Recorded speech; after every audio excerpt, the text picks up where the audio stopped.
Good afternoon again.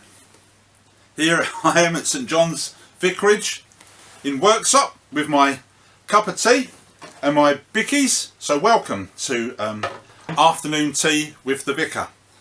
And today I want to talk about the throne room of God again and intimacy with God. I remember when I was an apprentice, this man called Jack Ayres, he used to shine Jesus. I even remember another lecturer coming to me and saying, "See that man over there? You can see God in him." And then he quickly said to me, "But I don't believe in God myself, but I can see God in him." Which was crazy. This man wouldn't accept the fact of Jesus in this other man's life, even though he could see it. He just shone God so much. Another man who shone God used to wind my foreman up when I was an apprentice in the garage. My foreman's name was Dougie, and this man was an elder at a local church. And Dougie used to come in some mornings after walking his dog. And this man from the other local church used to walk his dog at the same time. And he used to say, "Oh, he was there again." And I would say, "Dougie, why do you get so upset with this man?"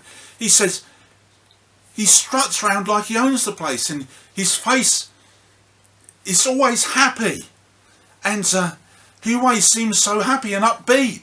Oh, and it just so annoys me. And I thought, yeah, that man's got Jesus. I knew him, and I knew that he was another man who just shone Jesus. You see, sometimes for non-Christians, Christians can get right up their noses. Well, I'm going to read a passage with one guy who, for him, Christians were absolutely hated. And he wanted to destroy them. He wanted to kill them. And so, here we are, Acts chapter 9. Meanwhile, Saul was uttering threats with every breath and was eager to kill the Lord's followers. So he went to the high priest. He requested letters addressed to the synagogues in Damascus, asking for their cooperation in the arrest of any followers of the way. He wanted to bring them, both men and women, back to Jerusalem in chains. As he was approaching Damascus on this mission, a light from heaven suddenly shone around him. He fell to the ground and heard a voice saying to him, "Saul, Saul, why are you persecuting me?" "Who are you, Lord?" Saul asked. And the voice replied, now this must have come as a great big shock to Saul, "I'm Jesus, the one you are persecuting. Now get up and go into the city, and you'll be told what you must do."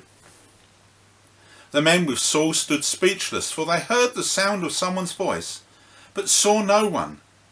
Saul picked himself up off the ground, but when he opened his eyes he was blind. So his companions led him by the hand to Damascus. He remained there blind for 3 days and did not eat or drink.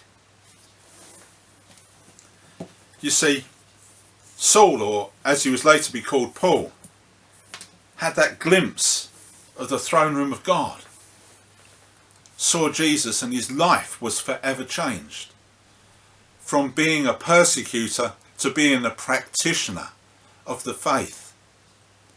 Instead of going round and persecuting, he himself was willing to be persecuted and eventually thrown in prison for his faith, and probably was killed there because of it.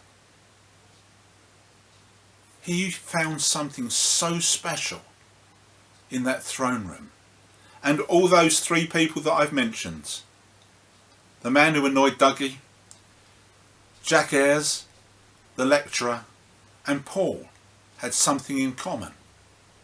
I know that each one of them spent time alone in prayer, praying and praising God, and just seeking to be with their Father in heaven.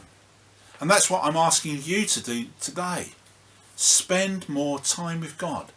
Use this time of isolation to get alone with who could become your best friend ever, Jesus. Now, if you don't believe in prayer, I challenge you, why don't you say this prayer?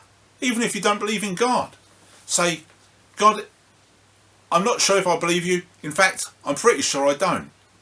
But if you're out there, would you show yourself to me?